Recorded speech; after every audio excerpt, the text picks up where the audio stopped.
Solacon, the 16th World Science Fiction Convention, or Worldcon, was held in Los Angeles in 1958. Look, there's epic books writer Charles Nuetzel looking villainous. And there's Jack Jardine looking very much like Dr. George Hodel, a suspect in the Black Dahlia murder. Jack wrote both Sci-fi and Sleazy, and he can be found in David Z's mags. He bought Charles' very first story. Oh, Barbara Gratz. She would soon marry another epic books writer, one of these kids. More on him later. And Richard Matheson was the guest of honor. He had written The Shrinking Man for gold medal in 1956 that was turned into The Incredible Shrinking Man the following year. He wrote the script for that. He got the Hugo Award for Outstanding Movie. Fritz Leiber's The Big Time got Best Novel. So remember that copy of Hot Cargo that I received that was missing 26 pages? Hot Cargo, Epic Books' first release, number 101. Well, rather than forking out for another original copy, I picked up a new reprint under another title, and you'll see here that John Davidson is none other than Charles Nuetzel. Did you think this guy wrote it? By the way, that eBay seller that sold me the incomplete book was very cool and sent me this novel book. And I always thought of Marines writing sleaze in another light.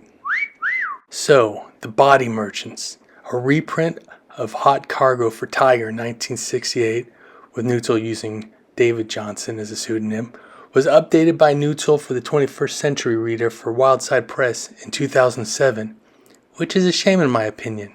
Perhaps he did it to renew the copyright. I don't know. But anyway, I'm going to switch back to the original epic book as soon as I get to page 27. Looking at the back cover of the original, what do I have to look forward to? Anne, Amal, oh Barry,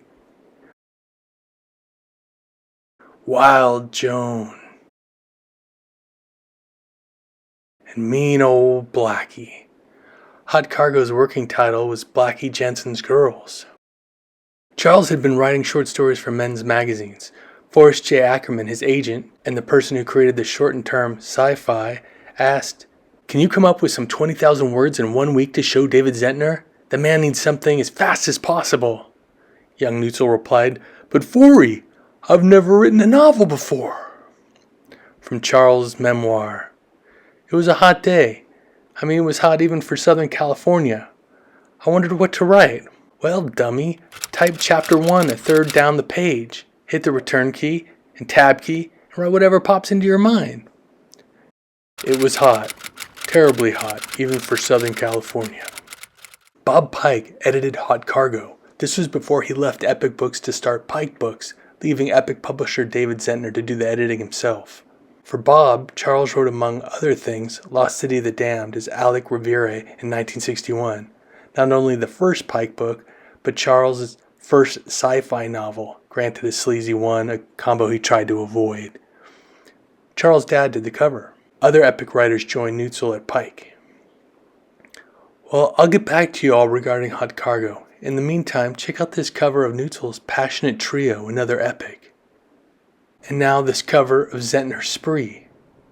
Far out, huh? And a closing word from our author. Just about every professional in the field has gone through David Zentner's offices. He was for some very difficult to work with, for others simply a problem to work around. He was tough. He helped a lot of people become professionals. I learned a lot from him. I owe him a lot.